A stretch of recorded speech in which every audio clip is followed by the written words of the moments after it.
Voilà à quoi ressemble un homme qui aurait un taux de masse grasse de 30%. Et si vous descendez à 20% de masse grasse, à condition d'avoir un bon éclairage, vous pouvez commencer à voir vos abdos se dessiner. À 15% de masse grasse, vous faites partie d'une toute petite proportion des Français. Et vous commencez à avoir une définition musculaire sur tout le corps. À 10% de masse grasse, des veines apparaissent, des stries se révèlent et vous avez une définition musculaire exceptionnelle. Sous les 10% de masse grasse, on rentre dans une catégorie très particulière, souvent les sportifs de haut niveau ou même les bodybuilders qui se préparent pour une compétition. Et dans cette vidéo, on va s'attarder à comprendre comment descendre sous les 15% de masse grasse pour peut-être atteindre les 10%.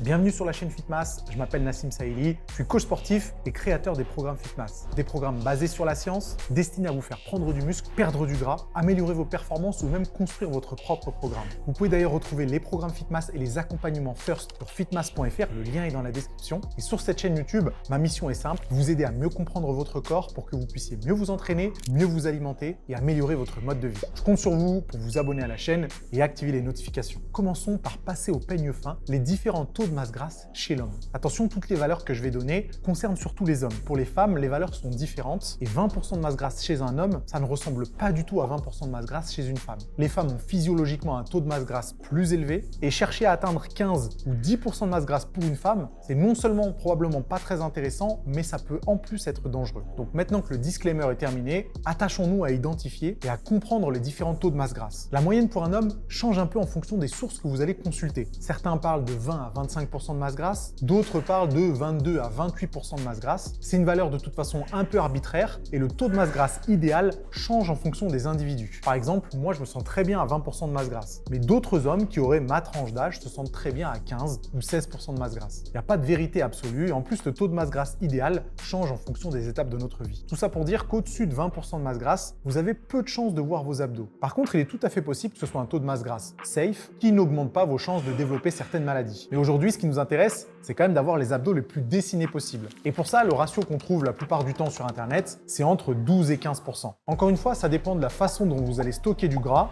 mais aussi de votre morphologie et de vos insertions musculaires. De la même manière que certaines personnes ont les biceps longs, les pectoraux longs, les quadriceps longs, il est possible que votre sangle abdominale et surtout le droit antérieur, les fameuses tablettes de chocolat, ait une constitution un peu différente du voisin. Ce qui fait qu'à un même taux de masse grasse, il n'est pas impossible que deux individus aient les abdos plus ou moins dessinés. Donc nous, notre mission pour révéler la sangle abdominale, c'est au moins de descendre en dessous des 15% de masse grasse. Selon mon expérience, lorsqu'on descend à 12 voire même 10% de masse grasse, on n'a pas juste les abdos dessinés, on peut avoir une sangle abdominale complètement écorchée. Et j'utilise le terme écorché dans le bon sens du terme. En gros, on voit parfaitement les tablettes de chocolat, les obliques, on voit même le dentelé antérieur, ce qui est souvent révélateur d'un taux de masse grasse relativement bas. Et d'ailleurs, il m'est arrivé de croiser beaucoup de pratiquants de musculation qui, en dessous de 10% de masse grasse, n'avaient pas les abdos qui se dessinaient plus que ça. En gros, ils arrivaient à la limite de la définition musculaire, autour des 10% de masse grasse. Et à partir du moment où ils descendaient plus bas que les 10%, c'était d'autres zones du corps qui allaient se révéler, comme par exemple les cuisses, les fessiers,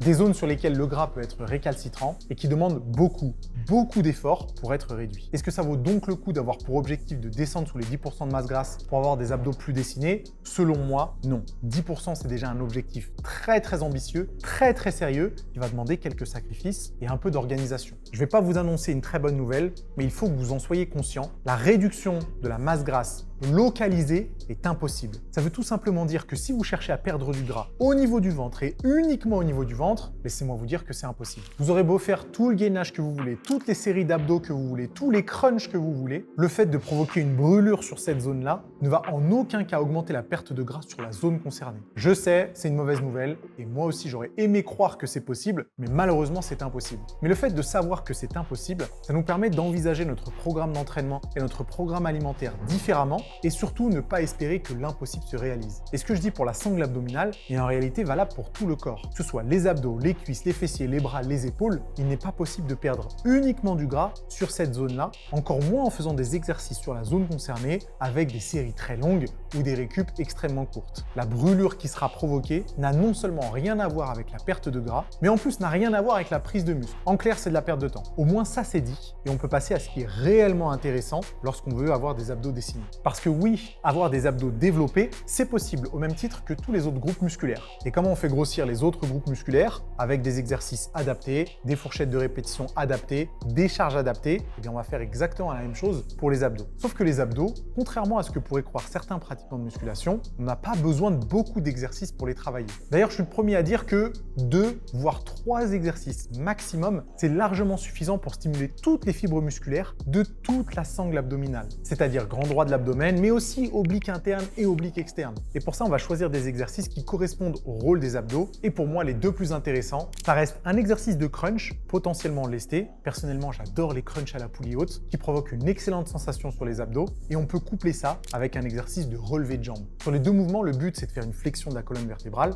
Mais sur les exercices de crunch, elle est provoquée par le mouvement du torse. Et sur les exercices de relevé de jambes, elle est provoquée par le mouvement du bassin. Avec ces 2 exercices, on a déjà fait 90% du travail. Et il n'est même pas nécessaire de rajouter des exercices de rotation pour isoler un peu plus oblique interne et oblique externe, parce qu'ils travaillent déjà avec les mouvements de crunch et de relevé de jambes. Et pour les variables de l'entraînement, c'est exactement la même chose. On suit les mêmes conseils que pour les autres groupes musculaires. On travaille avec un bon volume d'entraînement, une bonne fourchette de répétition et surtout, on essaye d'augmenter ses performances au fur et à mesure des semaines. Ça veut dire augmenter la charge de travail, augmenter le nombre de répétitions, potentiellement réduire les temps de récupération. Et là, on a tous les ingrédients pour développer la sangle abdominale. Et oui, indépendant du taux de masse grasse, développer ses abdos peut avoir une influence sur leur visibilité. Des abdos développés se verront toujours mieux que des abdos peu développés, même à taux de masse grasse équivalent. Donc pensez-y et essayez de les travailler 1 à 2 fois par semaine, ça suffira largement. Au-delà de l'entraînement, l'un des facteurs les plus importants pour révéler sa sangle abdominale reste l'alimentation. Ça a toujours été et ce sera toujours le levier le plus important pour réduire son taux de masse grasse. Vous aurez beau faire toutes les séances d'entraînement que vous voulez,